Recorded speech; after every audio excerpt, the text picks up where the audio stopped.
in collaborazione con Ascotrade, luce e gas, energia dalle nostre mani.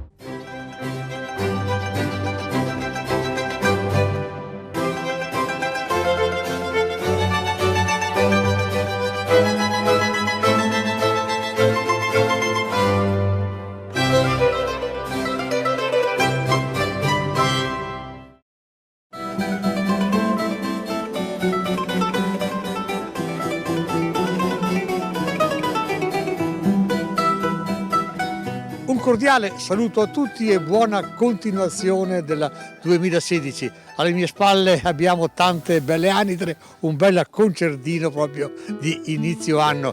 Ci troviamo a Saccolongo, in provincia di Padova, in una classica azienda padovana.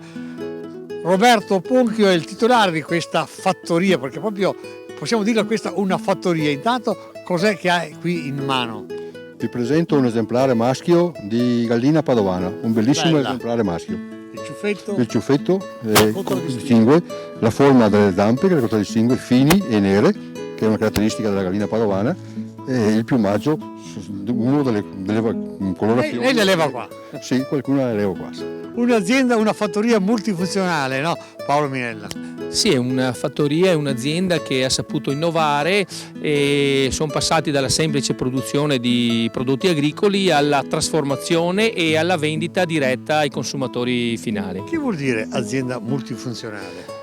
Vuol dire che praticamente l'azienda non fa più le classiche attività che faceva una volta, cioè la semplice e mera produzione e coltivazione dei prodotti, ma fa un passetto in più, e cioè trasforma questi prodotti in varie tipologie di alimentari, diciamo, e li può anche, riesce anche a venderle direttamente a casa. Lavora, trasforma e vende i prodotti. E vende direttamente a casa o anche ai ristoranti, magari a chilometro zero, i propri prodotti trasformati. Poi abbiamo un giovane agricoltore, Giovanni Ponchio. Ecco, come si vive qua in campagna? Si vive bene, la campagna è il futuro e è il futuro di noi giovani. Lei ci ha portato un prodotto tipico. Il cren. Parliamo dopo del cren, intanto il sommario di questa puntata. In questa fattoria multifunzionale si può vedere come oggi una piccola e media azienda rurale veneta possa reggere. Parleremo di due prodotti tipici, il cren che viene coltivato e lavorato, e poi i torresani, i colombi di torre, una specialità dei Colli Ugani. Sono cugini dei torresani vicentini di Breganze e dintorni.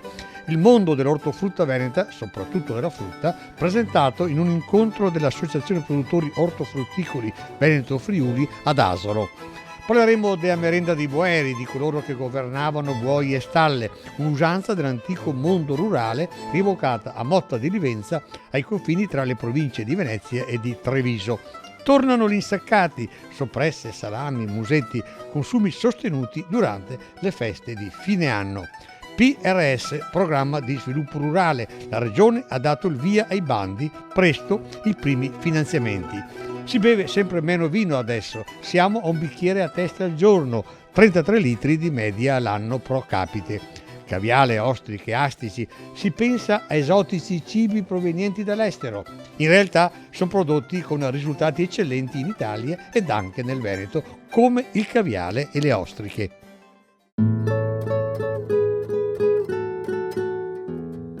Siamo sempre a Saccolongo, in provincia di Padova, in una fattoria classica, tradizionale, con Roberto Ponchio. Lei da quanto tempo fa l'agricoltore?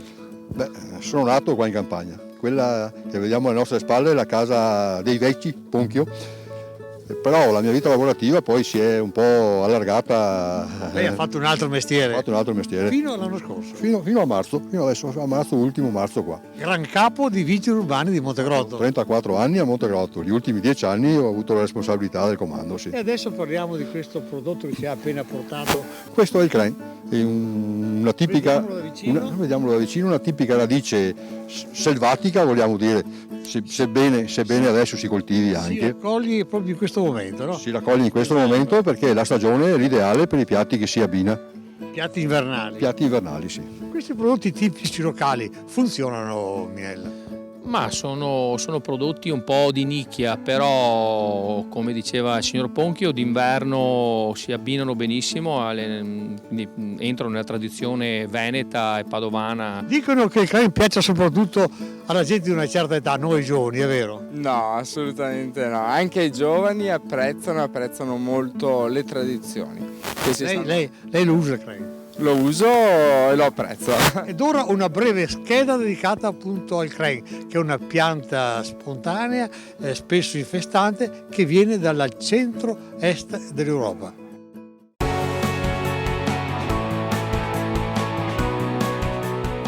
È difficile immaginare nel Veneto un bollito senza crane, una salsa familiare nella nostra cucina di ieri e di oggi.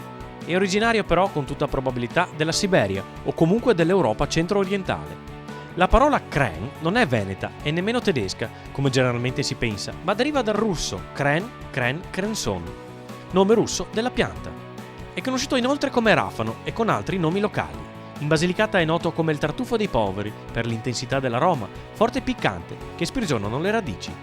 Nel passato era una delle erbe medicinali più valorizzate, tanto che le attribuivano un sacco di virtù, che esperienza e scienza hanno confermato.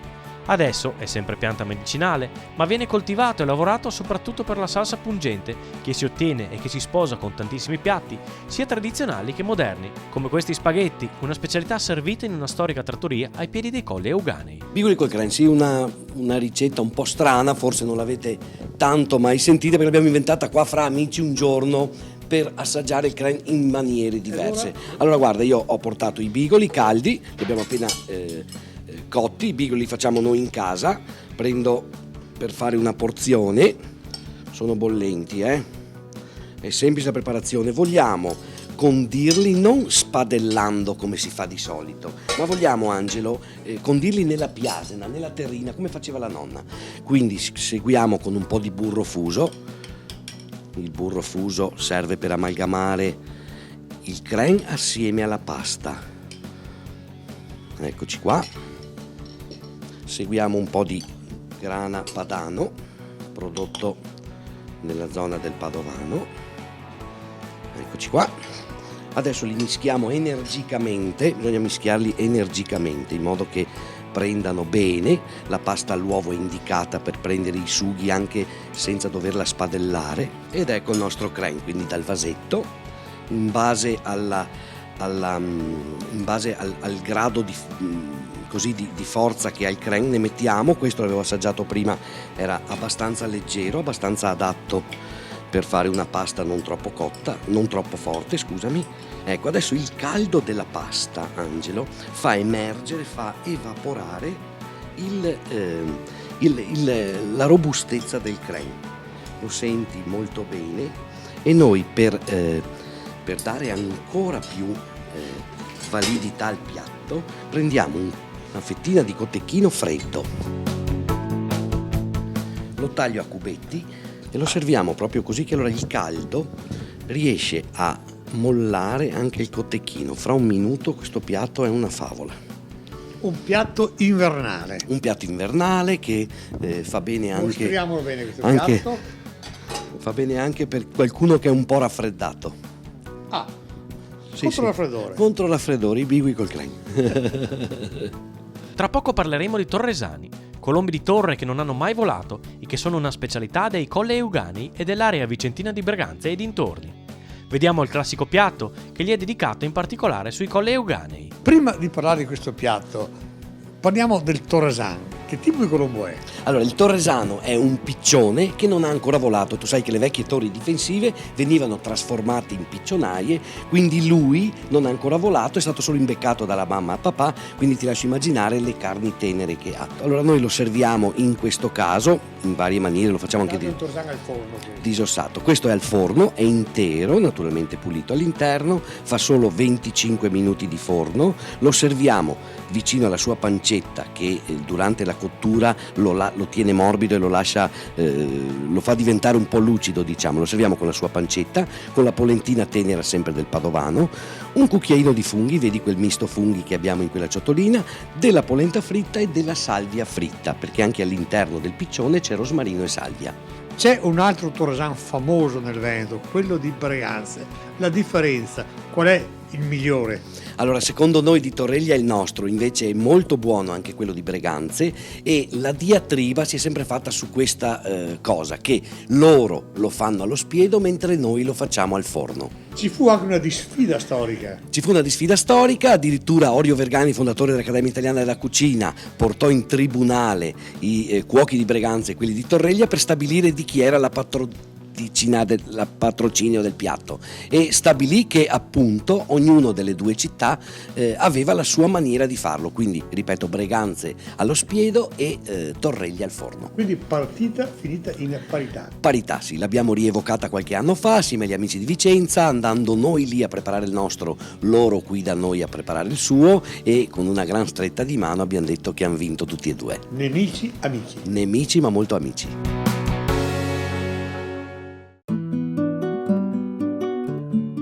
E vediamo da vicino questa radice di Crane, ce la descriva un po'. Ecco, questa è la pianta tipica del Crane, questa ha circa 3 anni di età per essere così matura, si sviluppa anche in forma autonoma perché è un infestante, perciò Usa soltanto la parte, questa più grossa, oppure anche il rizoma qua si usa per riprodurre una pianta nuova. Tutti questi scarti qua di lavorazione possono essere riutilizzati, rinterrati per riprodurre una nuova pianta. Poi la pianta in estate, in primavera germoglia con delle foglie verdi molto lunghe e anche carnose, con la costa molto carnosa anche. D'inverno, logicamente, con il freddo e il gelo, le foglie si appiscono e non si vedono più, e viene pulita e poi lavorata per produrre la classica crema di Crane. C'è una riscoperta di questi prodotti tipici locali.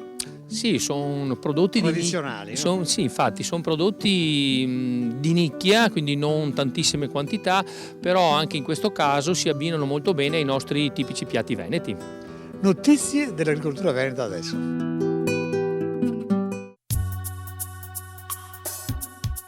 È stato dato il via ai bandi del programma regionale di sviluppo per l'ammodernamento delle aziende, per l'inserimento dei giovani in agricoltura, per la formazione e per la qualità dei prodotti. I potenziali beneficiari avranno dai 60 ai 90 giorni di tempo per presentare domanda ed accedere ai finanziamenti previsti. Cominceremo così ad erogare i 100 milioni previsti dal programma 2014-2020, ha commentato l'assessore regionale all'agricoltura Giuseppe Pan, mettendo in moto una serie di misure innovative come il sostegno ai giovani imprenditori. Si tratta di una robusta leva finanziaria per la competitività del comparto agricolo, che si somma agli oltre 240 milioni di euro già stanziati per i bandi dello scorso maggio per l'agroambiente, l'agricoltura biologica e le indennità in zona montana. In Italia si beve sempre meno, si è arrivati adesso ad un bicchiere al giorno. Il consumo pro capite è sceso a 33,4 litri a testa l'anno, vale a dire un bicchiere al giorno, una bottiglia alla settimana che si beve per il 64% a casa durante i pasti. Analoga tendenza si registra nel Veneto, regione prima in Italia per produzione vinicola. È quanto emerso da un'indagine di Wine Monitor Nomisma per UIV, Unione Italiana Vini. Dal 2004 al 2014 la flessione dei consumi di vino è stata del 3%, è avanzata invece la birra. Si mangia italiano anche quando si consumano caviale, ostriche, astici, 3 cibi di lusso che in genere si pensa che provengano dall'estero. In realtà in Italia se ne ha un'eccellente produzione che viene esportata in tutto il mondo. Così in Veneto e in Lombardia ci sono 2 poli di eccellenza di caviale, tanto che l'Italia oggi è il primo paese produttore al mondo. In Puglia e Toscana si allevano le ostriche e gli astici pescati in Sardegna sono considerati di grande qualità. Nel cenone di San Silvestro, stando a un dato diffuso dalla CIA, Confederazione Italiana Agricoltori, sarebbero stati consumati 20 milioni di chili di carne, cotechini, zamponi, salsicce e insaccati vari. Una vera e propria rivincita della carne che confermerebbe che sarebbe già stato dimenticato l'allarme lanciato dalla OMS, l'Organizzazione Mondiale della Sanità, sulla pericolosità del consumo di proteine animali. Certo, carni e salumi non fanno bene quando si esagera, un segnale positivo per i produttori di carne bovina e suina, del quale il Veneto è tra le aree più produttive. Gli agriturismi continuano ad attirare tanti ospiti. Si calcola che durante le feste di fine ed inizio anno ci sia stato un incremento di lavoro stimato dal 10 al 15%. Sarebbero state confermate le valutazioni rosee fatte dalla Coldiretti, che aveva previsto un più 15% di prenotazioni. Si sceglie l'agriturismo per il buon rapporto qualità-prezzo, per la tranquillità che garantisce, per la serenità dell'ambiente e per la sicurezza. Nel Veneto sono oltre 1200 gli agriturismi sparsi un po' in tutto il territorio.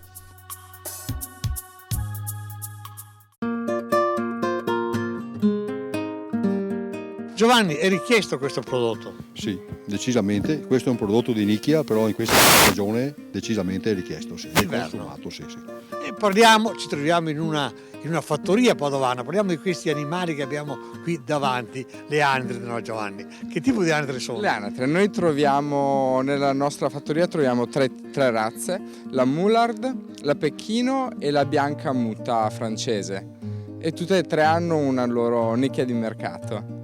Che animali di corte avete ancora qua voi? La gallina padovana, a cui L'abbiamo siamo visto prima. molto affezionati, abbiamo i piccioni, le razze torresane tipiche dei nostri colleugani, le ocche, i capponi, visto il periodo, faraone, Un po' di tutto. un po' di tutto. Una vera corte padovana.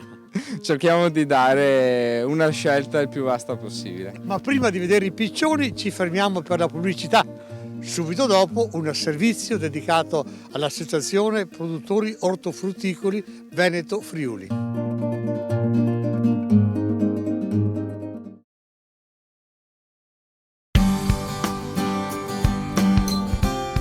Apo Veneto Friuli, associazione di produttori, presenta la sua forza agli assessori regionali all'agricoltura Giuseppe Pan e alle attività promozionali, al commercio e al turismo Federico Caner. Una forza di 2000 produttori che coltivano 6.000 ettari, un fatturato che supera i 30 milioni di euro. Con il presidente Amedeo Tonon, il consulente Alberto Dalla Libra e il consiglio direttivo. La sede centrale è a Mogliano, nel Trevigiano.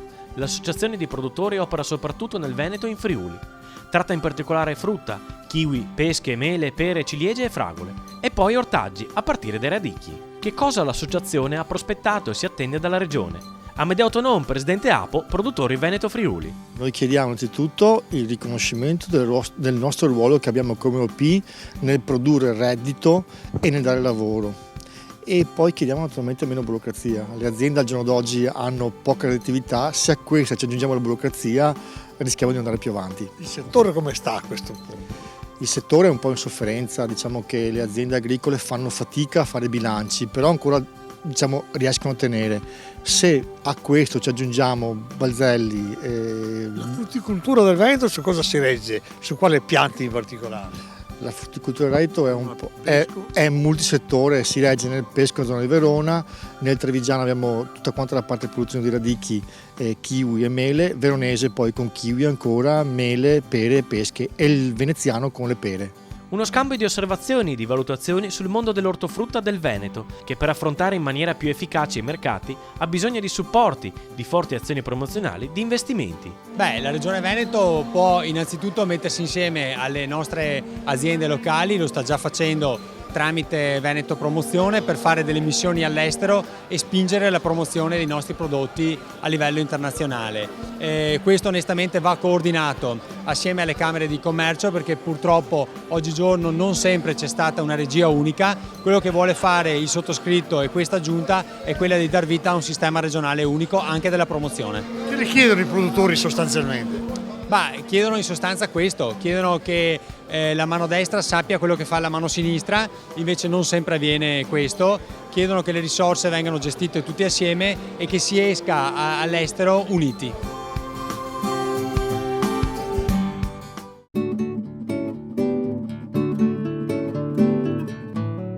Ed eccoli qua i nostri torresani, i colombi, no? Sì, eccoci qui, queste sono le coppie di riproduttori. Perché qui non ci sono i torresani ancora, no?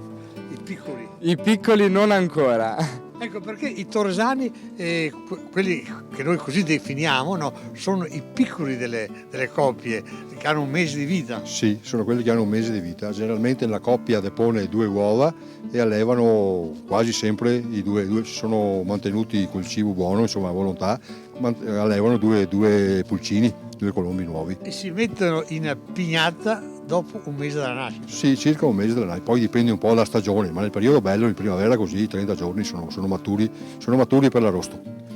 Pesano quanto dopo un mese? Da vivi sui 500-600 etti. Perché si chiamano torresani? Si chiamano torresani perché vanno a nidificare nei punti più alti degli edifici, Nelle torri, no? nelle torri. I torresani, un altro animale tipico della corte padovana, Paolo Miele. Sì, è un volatile storico che si sta riscoprendo in Era questi più elevato un tempo. Era più elevato un tempo, però grazie ai nostri allevatori si sta riscoprendo e sta prendendo piede sempre di più nell'area dei Colli Euganei. Anche perché c'è una cucina legata al torresano. C'è una cucina particolare veramente molto prelibata.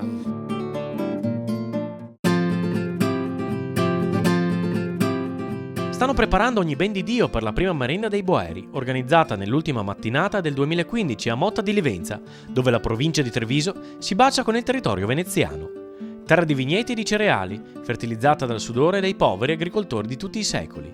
I Boeri, o Boari o Bovari, oggi non sono che un vago ricordo nei più anziani. Certo, la merenda dei Boeri, di quelli che governavano buoi e stalle, era più sobria di questa. Ci si ritrovava insieme, dopo aver governato bestie, per commentare i lavori e per parlare del tempo, di cose del paese, dei familiari, dei signori paroni. Sentiamo il commento di Giampiero Rorato, storico, gourmet, cultore di tradizioni del territorio. Nella vecchia tradizione contadina, la mattina i boeri, cioè coloro che governavano le stalle, in pratica i buoi e le mucche, si riunivano appena finito il lavoro per mangiare tutti assieme, raccontarsi, passare un po'. Questa tradizione è tramontata con la fine della civiltà contadina e qui abbiamo trovato che invece in qualche caso è rinata e quindi nell'ultimo dell'anno Ci si ritrova, si chiacchiera, si fanno bilanci un po'. E soprattutto si mangia, si beve del buon vino e si fa proprio il bilancio dell'anno, si parla delle novità, come sarà l'anno prossimo ed è una merenda chiacchierata, la merenda dei boeri rinata in tempi moderni. Non c'è merenda dei Boeri senza vin e in particolare senza vin brûlé, che riscalda cuore e spirito e contribuisce a rendere allegra la vita, anche in tempi duri e mattinate fredde. Ma sentiamo da Ruggero Lunardelli come è nata l'idea di rievocare la merenda, costume della civiltà rurale ormai arcaica. È una rievocazione di quello che facevano i nostri genitori, i nostri nonni. Era la tradizione di fare colazione dopo aver lavorato in stalla una volta. Una volta c'erano le vacche, tutte le aziende avevano le vacche, tutti i nostri contadini accudivano alla stalla e alle 9, 9 e mezza si trovavano in cucina per fare colazione assieme alle mogli che avevano già preparato il tutto. Noi non abbiamo più la stalla si è trasformata in cantina e rievochiamo in cantina quello che si faceva una volta nelle case dei contadini. Insomma, i boeri, i cantinieri un po'. Potrebbe essere, potrebbe essere.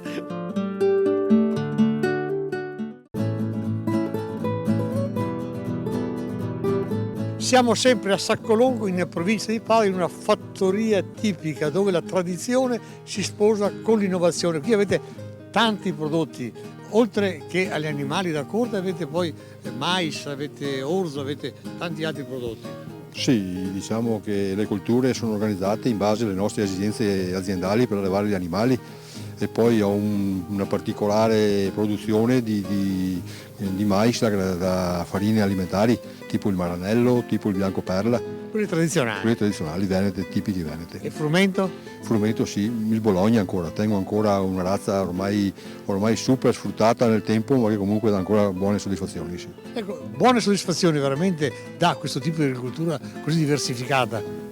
Sì, assolutamente, anche perché noi ci teniamo in maniera particolare, perché tutto quello che viene dato come alimentazione agli animali cerchiamo di farlo provenire esclusivamente dalla nostra azienda. Per cui voi poi vendete direttamente i prodotti? Sì, è da pochissimo tempo che ci siamo organizzati, abbiamo fatto uno sforzo, abbiamo realizzato un piccolo locale, l'abbiamo attrezzato addirittura per gestire la lavorazione delle carni in proprio, insomma, per dare proprio al cliente la miglior sicurezza che ci sia.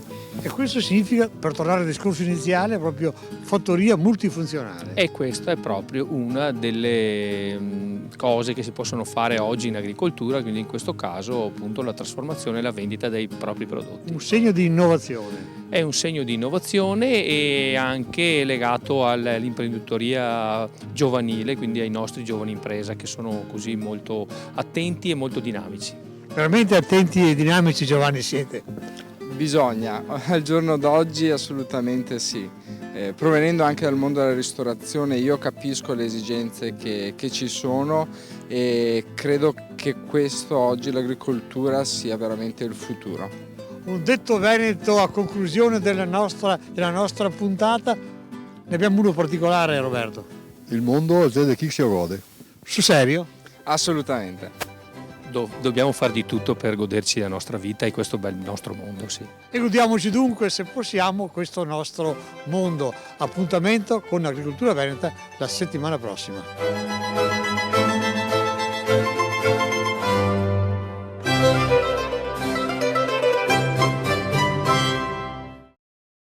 In collaborazione con Ascotrade, luce e gas, energia dalle nostre mani.